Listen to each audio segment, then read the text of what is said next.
မြတ်ဗုဒ္ဓဤလေဝရသောအဂါသဝကသည်မည်သူဖြစ်သည်နည်း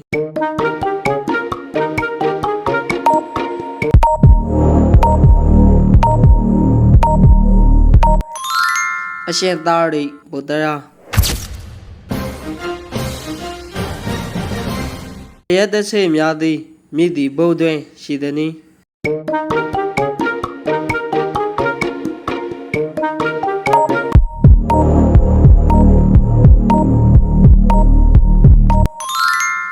ပိတ္တဘုံ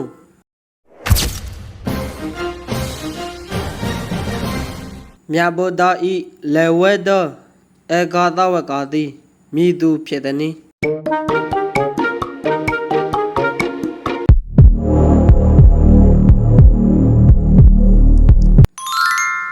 အရှင်မဟာမောဂလန်